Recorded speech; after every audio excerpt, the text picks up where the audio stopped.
Assalamualaikum warahmatullahi wabarakatuh.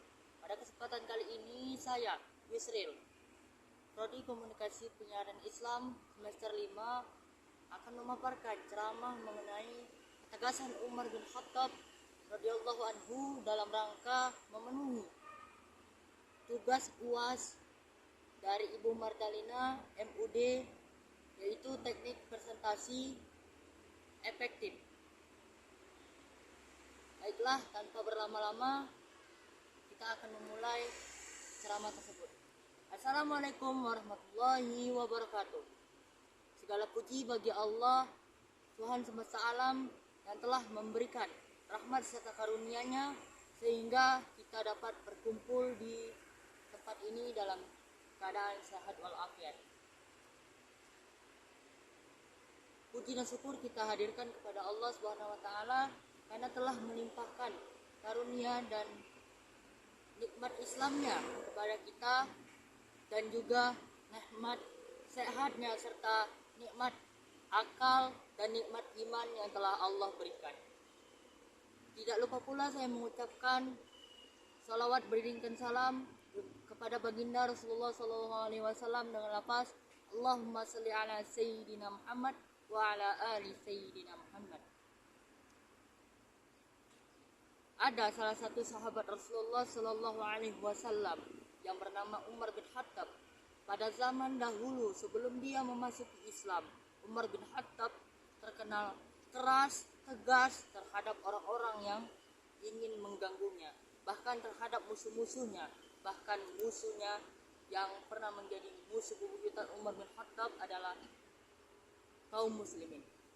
Umar bin Khattab selain dikenal sebagai orang yang tegas, orang yang tegar, dan orang yang selalu kasar kepada seseorang, Umar bin Khattab juga dikenal sebagai penggulat yang ada di Mekah. Tidak ada seseorang pun yang mampu mengalahkannya di kota Mekah tersebut, sehingga ketika Umar telah menegaskan sesuatu, setiap kaum yang dipimpin oleh Umar bin Khattab itu selalu tunduk dan patuh kepada perintah Umar bin Khattab. Pada suatu saat Rasulullah Shallallahu Alaihi Wasallam pernah berdoa kepada Allah, ya Allah, kuatkanlah Islam ini dengan dua Umar, yaitu Umar bin Hisham dan Umar bin Khattab.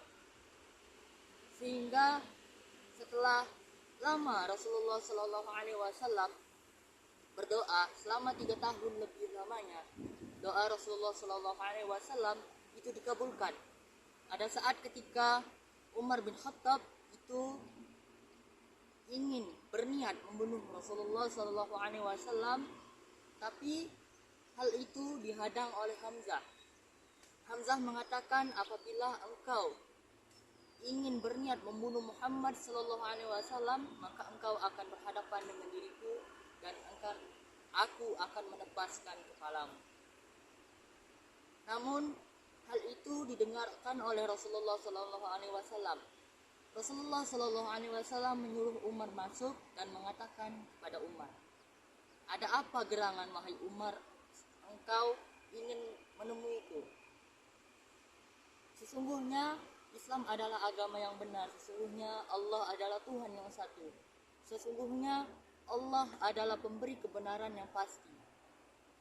Dan setiap orang yang memasuki Islam akan masuk ke dalam surga.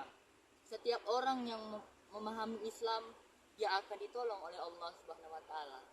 Lembutlah hati Umar radhiyallahu anhu sehingga dia ingin masuk ke dalam Islam.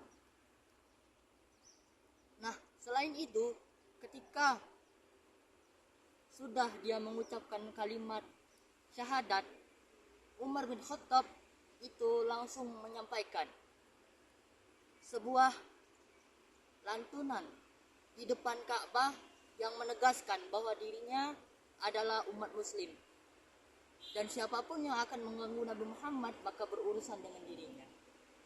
Setelah Umar bin Khattab mengatakan hal seperti demikian, semua orang Quraisy memukulinya, dan semua orang Quraisy menghardiknya dan segala macamnya, yang membuat mata sebelah kanan Umar itu memar dan seluruh tubuh Umar dipenuhi dengan luka. Tetapi Umar mengatakan, tunggu, jumlah kami 300, maka akan aku cabik-cabik semua pasukan kalian. Nah, setelah itu cetuslah perang Badar, dan kaum muslimin memenangkan hal itu, sehingga membuat pamor kaum muslimin menjadi lebih besar. Dari kisah ini kita dapat mengambilkan kesimpulan bahwa pertolongan Allah Subhanahu wa taala itu datang kepada orang-orang yang dikehendakinya. Dan ketika kita menjadi pemimpin, ketika kita menjadi orang yang ingin diteladani, maka berbicaralah lemah dan lembut, sehingga orang lain itu dapat mendengarkan kita dan nasihat kita itu masuk ke dalam hati. Dan ketika kita menjadi seorang pemimpin, bertindaklah adil dengan semua orang, agar kita disenangi oleh siapapun.